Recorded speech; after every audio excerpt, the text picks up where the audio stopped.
Assalamualaikum warahmatullahi wabarakatuh.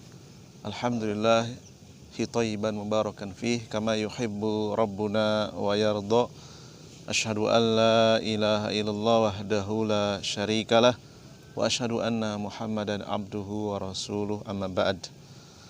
Sahabat muslim dan muslimah rahimani wa rahimakumullah, saudara-saudariku seiman dan seakidah. Insyaallah taala kita akan melanjutkan kembali pembacaan kitab Tazkiyatun Nafsi di halaman yang ke-26. Qala Nabi sallallahu alaihi wasallam, man yuridillahu bihi khairan yufaqihu fiddin.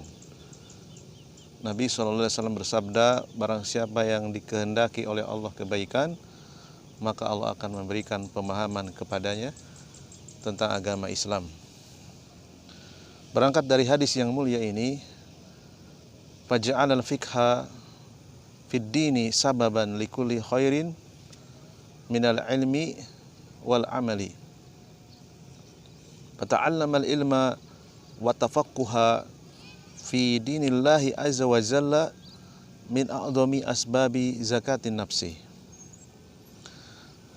Allah menjadikan pahamnya seseorang terhadap agama Islam menjadi sebab ia mendapatkan setiap kebaikan. Kebaikan dari ilmu tersebut dan juga kebaikan dari mempraktekkan ilmu yang ia dapatkan. Dan di antara ilmu-ilmu agama Islam ada yang menjadi prioritas utama, yaitu ilmu tentang tauhid, ilmu tentang akidah Islam. Ilmu inilah yang paling banyak mendatangkan kebaikan. Sebagaimana Nabi SAW pertama kali diutus oleh Allah Subhanahu Wa Taala mengajarkan ilmu tentang tauhid, tentang akidah Islam di periode Mekah. Selama 10 tahun lebih beliau mengajarkan siang dan malam, membersihkan umat dari kotoran-kotoran kesyirikan, membebaskan umat untuk menjauhi segala bentuk dosa-dosa besar, maksiat dan seterusnya. Lalu baru kemudian beliau mengajarkan ilmu-ilmu agama Islam yang lainnya. Mengajarkan bagaimana azan, mengajarkan sholat, mengajarkan tata cara puasa, mengajarkan bagaimana bersolawat, berzikir, beribadah haji, berperang di jalan Allah, bagaimana bermuamalah, berjual beli, pinjam meminjam, bergaul dengan lawan jenis, berumah tangga, menjadi kepala negara dan seterusnya. Seluruh kebaikan-kebaikan tersebut berawal dari ilmu yang beliau bawa, yang beliau sampaikan kepada umatnya dan juga beliau praktekkan. Fata'alal ilma, maka mempelajari ilmu agama Islam, memahaminya, termasuk di antara sebab terbesar keberhasilan seseorang mensucikan ruhnya, mensucikan jiwanya. Wa dzalika annal ibadati tuzaku fi nafsiha bi amrayni. Ketika seorang sudah mendapatkan ilmu, kemudian mempraktikkan ilmu tersebut, yaitu dengan cara beribadah, menyembah Allah SWT, mendekatkan diri kepada Allah, bertakarrub, baik itu ibadah mahdhah ataupun ibadah ghairu mahdhah, ibadah-ibadah yang di dalamnya mengandung ritual, maka ibadah tersebut akan benar, akan dinilai sah, dan akan diganjar oleh Allah SWT dengan kebaikan apabila dipenuhi dua syarat. Yang pertama, bil ikhlasi lillahi fin niyati. Syarat yang pertama, ibadah yang ia lakukan ikhlas lillahi, 100% ditujukan hanya untuk Allah Subhanahu wa taala. Niatnya murni karena Allah, bukan karena yang lainnya. Yang kedua, wa bimtisali hadi Nabi sallallahu alaihi wasallam fil amali. Syarat yang kedua, ketika ia melakukan ibadah, maka ibadah yang ia lakukan wajib mengikuti petunjuk Nabi Shallallahu Alaihi Wasallam. Ia tidak boleh mengikuti petunjuk selain Nabi Shallallahu Alaihi Wasallam. Ya, karena mengikuti petunjuk selain Nabi itu pasti salah dan tidak akan diterima. Karena kita termasuk bagian dari umat manusia yang hidup di zaman akhir, maka kita wajib mengikuti petunjuk yang dibawa oleh Nabi yang terakhir, yaitu Nabi kita Muhammad Sallallahu Alaihi Wasallam. Walihada kana min a'dami asbabi tafadhili fil amali al-ikhlas wal mutaba'atu.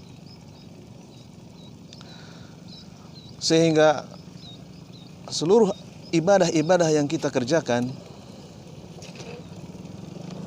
kemudian akan menjadi sebab mendatangkan kemuliaan, akan menjadi sebab mendatangkan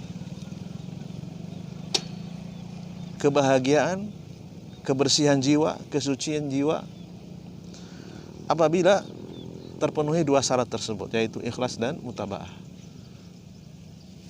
Dan seseorang bisa melakukan ibadah ikhlas karena Allah, tentu ia harus melewati, ia harus melalui, menempuh sehingga ia bisa ikhlas, yaitu dengan ilmu.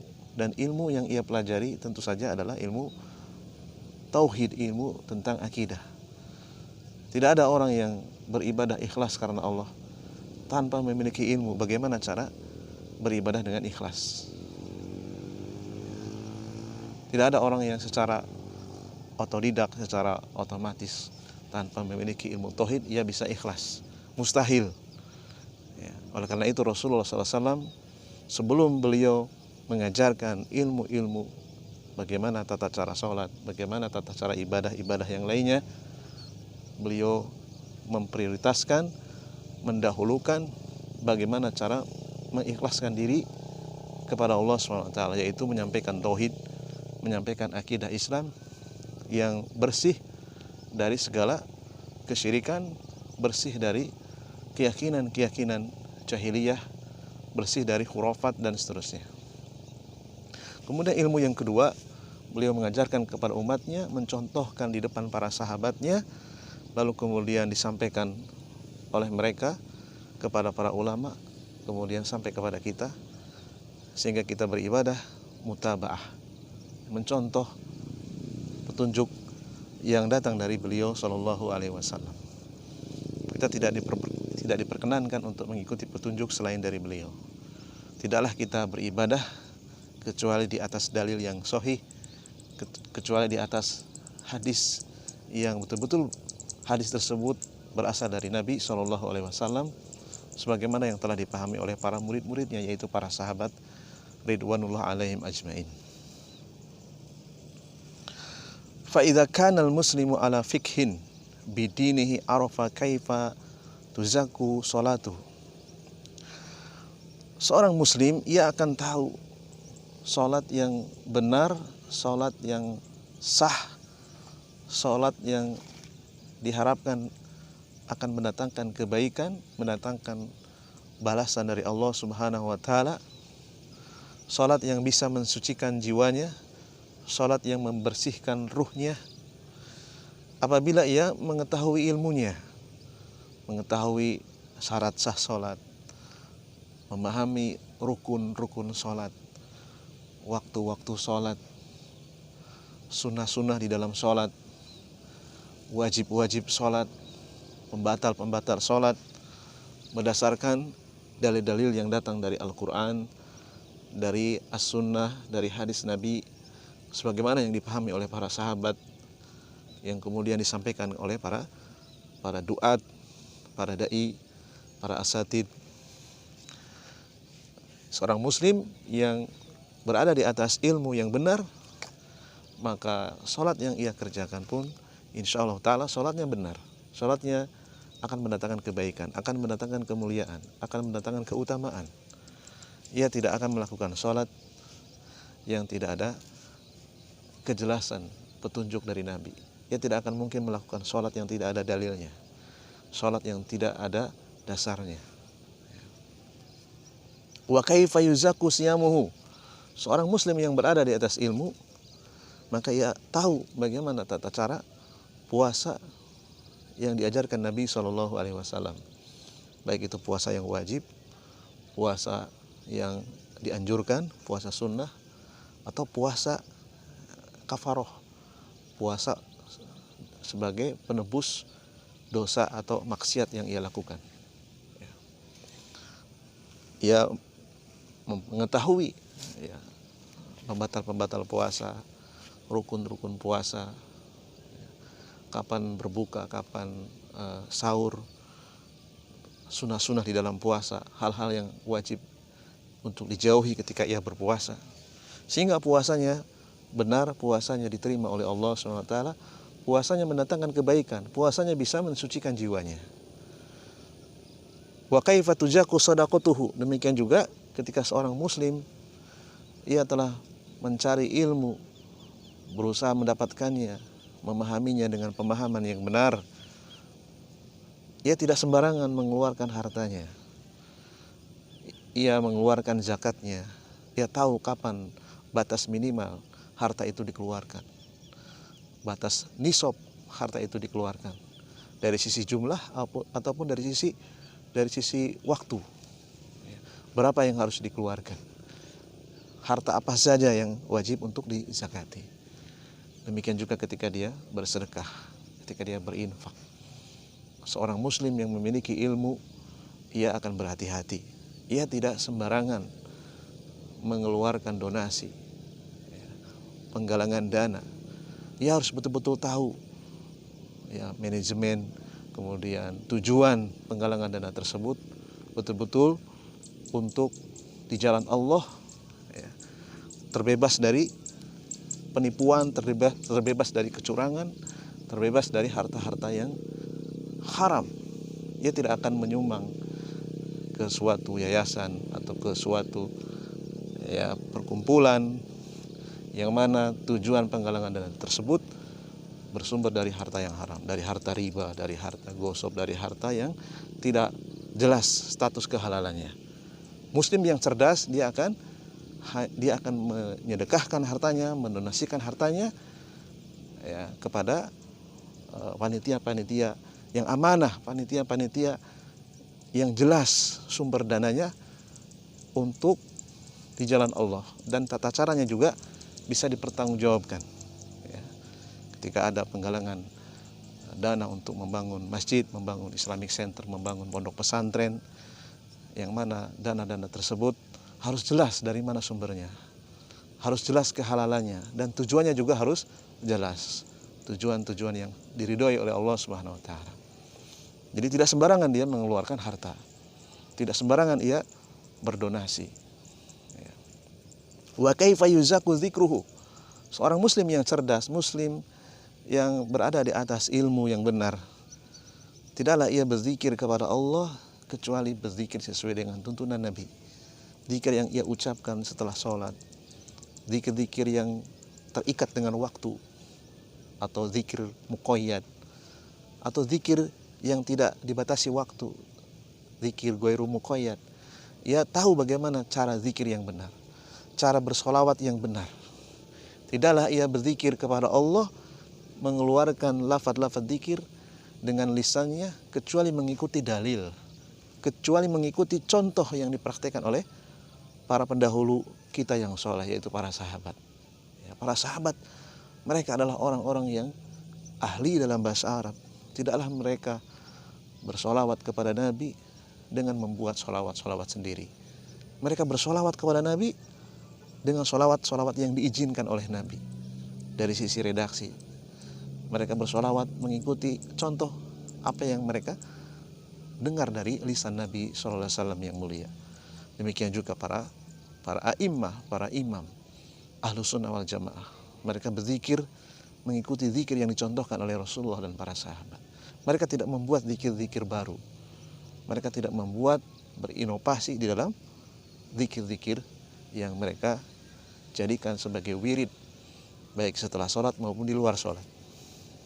Wa kaifa yuzaku amruhu bil ma'rufi.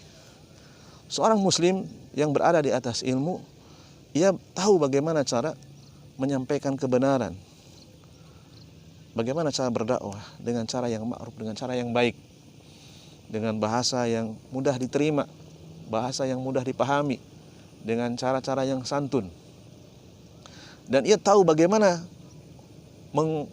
mendakwahkan Islam dengan urut-urutan yang sistematis, dengan kurikulum yang sudah diajarkan Nabi SAW. Ia berdakwah dengan pelajaran-pelajaran yang paling penting terlebih dahulu. Prioritas yang paling pertama didahulukan yaitu menyampaikan perkara akidah, menyampaikan perkara tauhid, membersihkan umat dari keyakinan-keyakinan jahiliyah. Lalu kemudian mengajarkan dengan cara yang ma'ruf pelajaran-pelajaran yang lainnya, menyampaikan adab, akhlak, ibadah, muamalah dan seterusnya. Demikian juga wa nahyihi anil munkar. Seorang muslim yang berada di atas ilmu, tidaklah ia mengingkari kemungkaran dengan cara yang ma'ruf, dengan cara yang baik.